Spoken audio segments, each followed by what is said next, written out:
حسبی اللہ لا الہ الا ہوا علیہ توکلت وہو رب العرش العظیم۔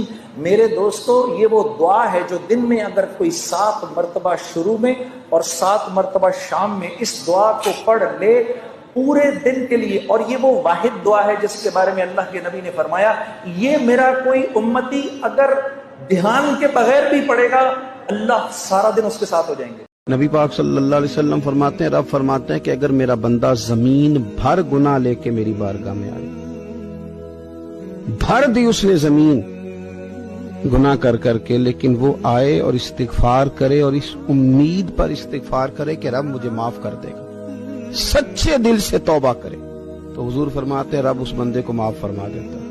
ایک دعا ہے جب کوئی کام آپ کو مشکل لگے، پریشانی کا اندیشہ ہو، ڈر ستائے کہ آخر کیا ہوگا، تو اس دعا کو میننگ اور معانی کے دھیان کے ساتھ پڑھیں۔ حدیث میں ہے اللہم لا سہل الا ما جعلتہ سہلا، اے اللہ کوئی کام آسان نہیں مگر جسے تو آسان بنائے، وانت تجعل الحزن اذا شئت سہلا، میری بھی ایک پریشانی ہے، غم ہے، ڈر لگ رہا ہے، مجھے کچھ اندیشہ ہے کہ کیا ہوگا، تو اسے آسان بنا سکتا ہے، لہذا آسان بنا دے۔ نبی کریم صلی اللہ علیہ وسلم کی ایک حدیث ہے جہاں پہ آپ نے فرمایا کہ اگر تم اللہ تعالیٰ پر توکل کرو، جس طرح کی چڑیاں اللہ تعالیٰ پر توکل کرتی ہیں تو اللہ تمہیں اسی طرح عطا فرمائے گا جیسے چڑیوں کو عطا فرماتا ہے، کہ وہ صبح کے ٹائم اپنے گھروں سے نکلتی ہیں، اپنے گھونسلوں سے نکلتی ہیں، اور جب واپس گھر کو آتی ہیں تو ان کے پیٹ بھرے ہوتے ہیں۔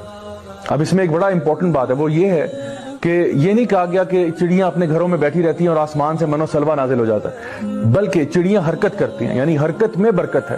تو آپ نے اپنے اعتبار سے پوری کوشش کرنی ہے، باقی اللہ پہ چھوڑیں۔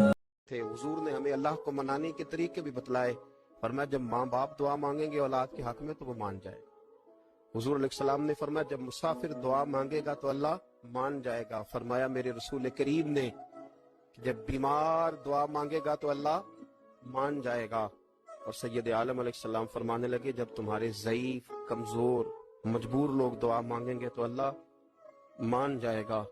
اور حضور نے فرمایا جب تم فرض ادا کر کے دعا مانگو گے تو اللہ مان جائے گا۔ اور میرے محبوب نے فرمایا جب پچھلی رات اٹھ کے تم اس کے حضور عرض کرو گے تو وہ تمہاری دعاؤں کو قبول کر لے گا، وہ تو مان جائے گا۔ اور حضور نے ہمیں دن بتائے، فرمایا جمعے والے دن مانگنا مان جائے گا، شب قدر کو مانگ لینا مان جائے گا، شب برات میں دعائیں کرنا وہ مان جائے گا، رمضان کی راتوں میں مانگنا مان جائے گا، قرآن پاک کے ختم کے موقع پر دعا کرنا مان جائے گا۔ طریقے رسول اللہ صلی اللہ علیہ وسلم نے فرمایا ایک شخص نے ایک مرتبہ ایک کلمہ پڑھا، یا رب لک الحمد کما ینبغی لجلال وجہک وعظیم سلطانک، تو فرشتے گھبرا گئے کہ ہم اس کا اجر کتنا لکھیں۔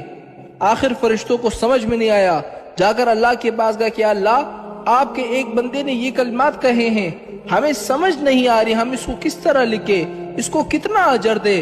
تو پروردگار نے باوجود جاننے کے، میرے رب کو معلوم تھا کہ اس نے یہ کلمات کہے ہیں، باوجود جاننے کے فرشتوں سے پوچھا کہ اے میرے فرشتوں اس نے کیا کہا ہے، تو فرشتوں نے آگے سے جواب دیا اے میرے رب اس نے یہ کلمات کہے ہیں، ہم اس کو کتنا اجر دے۔ پروردگار عالم نے فرمایا اے فرشتوں تم اس کا اجر نہیں لکھ سکتے، میں اس کو خود اس کا اجر دوں گا، جب یہ بندہ مجھ سے ملاقات کرے گا اس ملاقات کے وقت میں اس کو اس کلمے کا اجر دوں گا۔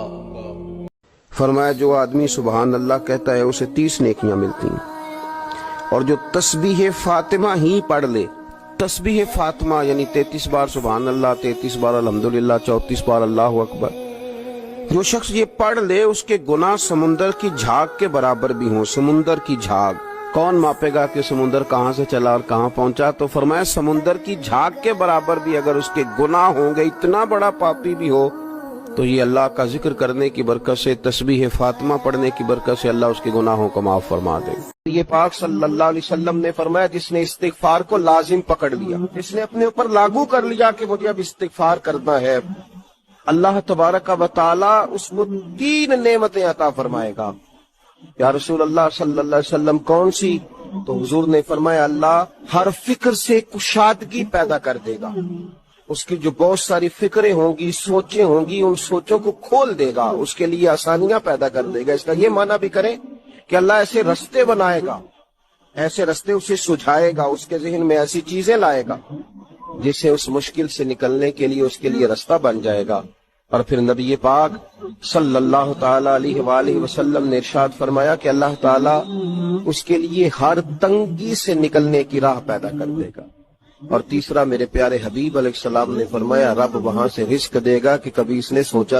آپ نے فرمایا سب سے بہترین انسان وہ ہے جو دنیا کے کسی انسان کو تکلیف نہ پہنچائے، نفع پہنچائے۔ انسان مسلم بھی نہیں کہا، انسان، ہر انسان کے لیے جو سکھ کا باعث بن رہا ہے اور دکھ نہیں پہنچاتا، یہ سب سے اعلیٰ درجے کا مسلمان ہے۔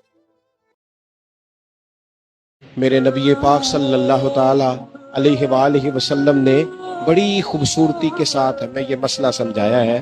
فرمایا نیکی کا ارادہ کرو، ابھی تم نے کی نہیں، رب تمہیں اجر دے دیتا ہے، اور اگر کر لو تو 10 سے لے کر 700 گنا تک بڑھا کے، جتنی نیت اچھی اتنا ثواب اچھا اللہ تمہیں عطا کرتا ہے۔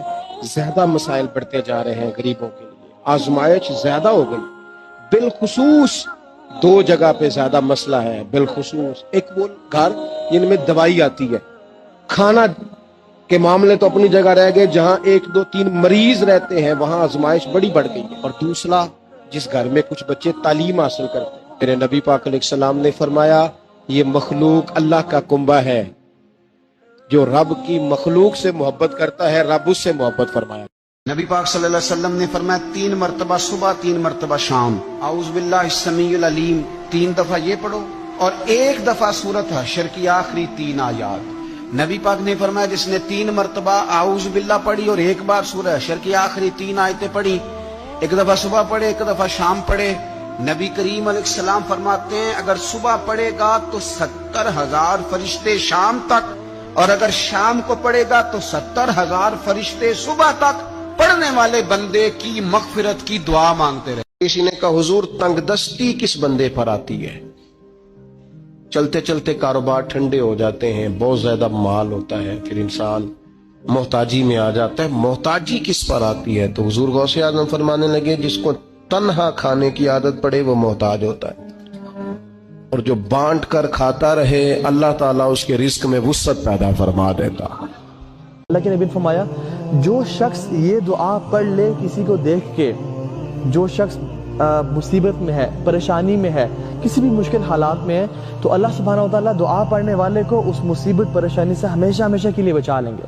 اور دعا کے الفاظ ہیں الحمدللہ الذی اعفانی مما ابتلاک بہ وفضلنی علی کثیر ممن خلق تفضیلا۔ میرے نبی نے فرمایا ہر مسلمان کے لیے ضروری ہے کہ صدقہ دے، ہر مسلمان روزانہ صدقہ دے۔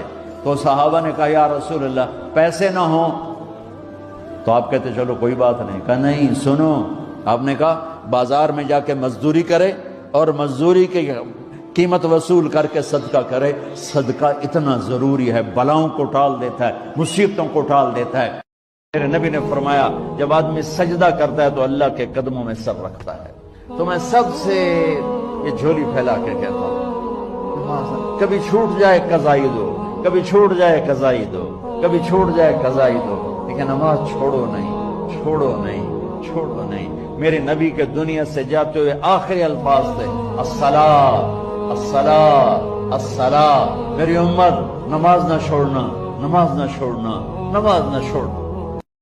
نبی اکرم صلی اللہ تعالی علیہ وسلم نے ارشاد فرمایا کہ رب کریم فرماتا ہے اگر میرے بندے کرے میری فرما برداری تو میں رات کو ان پر بارش برساؤں گا، دن کو سورج طلوع کروں گا، اور کبھی انہیں کڑک کی آواز بھی سنائی نہیں دے گی، آواز بھی کبھی ان کے قریب نہیں آئے گی کڑک کی۔ اگر میری فرما برداری کریں تو میں ان کے لیے آسانیاں کر دوں گا، رحمت ہو جائے گی۔